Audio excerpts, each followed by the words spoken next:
Hello everyone and welcome back to my channel. Now after studying the basics of AWS, we will be starting with the concept of using AWS services programmatically. That is, developing certain applications with the help of a programming language, and now it is very much evident that I shall be using Python for the same, and accessing AWS services so that we can make some sophisticated projects or hands-on applications. So for that, we are going to study AWS SDK for Python, which is Boto 3. So in this particular video, we are going to understand the following four concepts. First of all, understanding what do we understand by an software development kit, which is an SDK. Then a brief introduction about Boto 3, installation of Boto 3, and then its environment setup and configure it to use AWS services. So let's get started. First of all, we need to understand something about SDK. SDK stands for Software Development Kit or Dev Kit for short. It's a set of software tools and programs used by developers to create applications for some specific platform. Here, we shall be using SDK, that is our Boto 3, to access AWS services programmatically. SDK tools will include a range of things, including libraries, documentations, code samples, processes, and guides that developer can use and integrate into their own apps. SDKs are designed to be used for specific platforms or programming languages. That is, we can have different SDKs for different languages. Here, our concentration will be on Python SDK. Boto 3 is the name of Python SDK for AWS. We can use the AWS SDK for Python, that is Boto 3, to create, configure, and manage AWS services such as EC2 or S3. The SDK provides an object-oriented API as well as a low-level access to AWS services. Now, the differentiation between the object-oriented API or the low-level access to AWS services, that is, we are going to see programmatically when we are going to make our first Boto 3 script, right? Now, it comes how we can actually install, the SDK for AWS. For that, there are very simple three steps. First of all, you need to install Python. So you can visit the official website of Python, that is www.python.org. Even I have a complete video on how to install the latest version of Python. So you can also refer to that video. After that, you have to verify that if there is a pip3 installed or not. Otherwise, you have to install it. And then we have a very simple command of pip install Boto 3, and with this we are going to actually install Boto 3 for our systems. So let us go to our terminal and see how we can install Boto 3. So now here I am on my Windows PowerShell because I'm working on Windows 10. So first of all, what I'm going to do is to verify whether I have Python installed on my system or not. Yes, so Python is installed on my system, right? Now let me just verify whether I have pip3 or not. If I have it, then it's fine. Otherwise, I have to install it again. Now let us see if I have pip3 or not. Yes, so I am having pip3 over here. So you can actually install pip3 if you do not have that.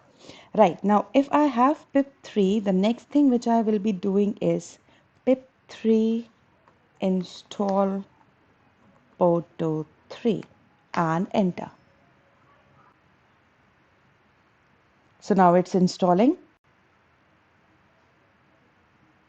and here you go.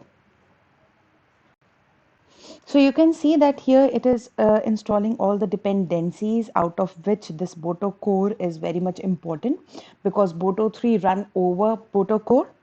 So you can see that over here that Boto 3 has been now completely installed. So that is the simple way of where you can actually install Boto 3 through your PowerShell. Now we have got the Python and Boto 3 version installed on our systems. but we won't be able to use it right now because it does not know which AWS account it should connect to. For this, we need to provide or configure some valid credentials, that is the programmatic access keys for the same. For this, we can either use the root account or the IAM user's account's access keys. So for this, we need to generate certain programmatic access keys, right? Because we have Boto 3, we can write the scripts, but Boto 3 should know that we have to access the services from a given particular AWS account, right? So now in order to do that configuration, let us move to our AWS management console. So here I am in my account, that is my root account. You can see my name over here. Now this is AWS Management Console. So what I'm going to do is I will be giving programmatic access to my services, right? Now I can give the programmatic access to Boto 3 by a root account as well as with the help of an IAM user. I prefer using IAM user, but I shall be showing you both the ways of giving the programmatic access. So if you want to give the programmatic access with the root account, what you have to do is just click over your name, right, and go to my security credentials, right? On clicking on that, you're going to see the following screen, right? And this is the security credentials for my root account.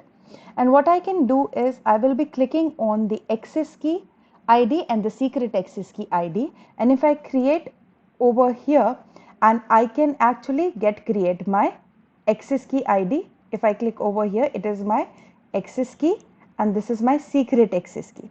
Now what I can do, I can just download this file or save it somewhere else so that I can actually configure it for my Boto scripts. But here I shall not be using this the credentials of my root account. What I will be doing is I will be creating an IAM user, right? And I will be giving my IAM user a programmatic access, right? So what I did, I just clicked over the service of IAM, that is Identity and Access Management. Here I shall be creating a user. So I will be clicking on user. Right now I do not have any user. So I will be creating a new user. So clicking on add user. And here I shall be giving it a name as, let's say, demo user, right? And here I will be giving the AWS access type to my user, right? So I have two types of access, right? One is the password access, which is actually for the management console, right? So if I want my user to access AWS services through the management console, I can click on this password password generation way, right? But I do not want to access my AWS services through management console. I want to do it through SDK. So what I want to access the AWS services through SDK. So if you want to access AWS services via API or CLI or other development tools, you need to give it a programmatic access, right? So that is what I was talking about the programmatic access. So what I'm going to do, I'm going to write programs, right, in Python.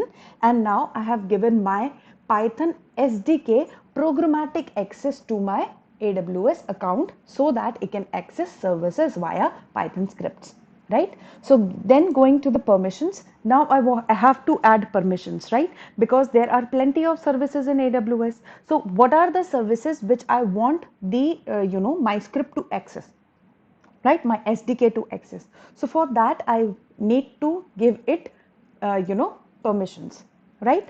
So I shall be attaching some existing permissions and I am giving my demo user whole access of my services. So I'm giving it administrative access. We have plenty of policies written over here for providing the access management. So you can actually be very specific. If you are writing Boto script for, let's say, S3, then you can give S3 full access. If you're writing it for Amazon EC2 instances, then you can give full access to your EC2 instances, right? So you can be very specific. Variety of policies are given over here. But for this particular video, I will be giving the administrator access. Next, I need tags. It is optional, so let us skip it. Review, it's okay. The name of my user is demo. I have given programmatic access, right? And now I am creating my user. So here, now you can see that what I have with me is the access key ID and the secret access key. No matter, because I'm using a demo user and I shall be deleting this user after this particular video. So I do not have any issue if I show these access key ID and secret access key ID, right? So what you need to do is to download this CSV file, because when you just close this particular video, when you particularly close this particular tab, the secret access key will not be available. Only the access key will be available. So it's better to download it somewhere, right? So for safety purpose, I have also downloaded that particular CSV file. This is the access key ID and the secret access key that I was talking about for the programmatic access. Now what I have to do is I have to open up my Windows PowerShell once again, and you can see that the Boto 3 is now been installed over here, right? So let me just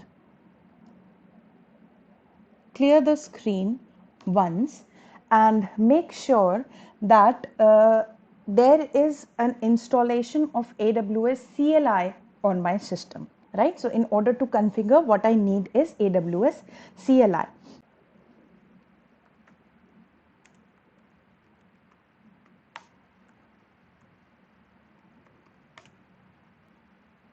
Right, so pip install AWS CLI, and you can see that it is getting installed.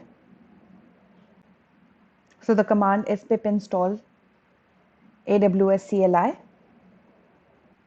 Right, so now it has been installed, and the next step will be to configure the IAM user access key credentials.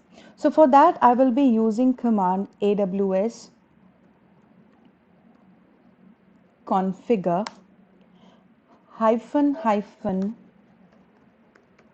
profile, and after that I have to give the name of my IAM user. So the command is AWS configure hyphen profile and then the name of your IAM user. Enter. Now you can see that it is asking for AWS access key ID.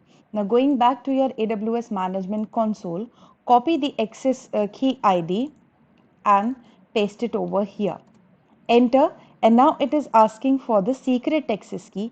Again, go to your AWS account, click on this, copy the secret access key, coming back here and enter. It is going to ask for the default region name.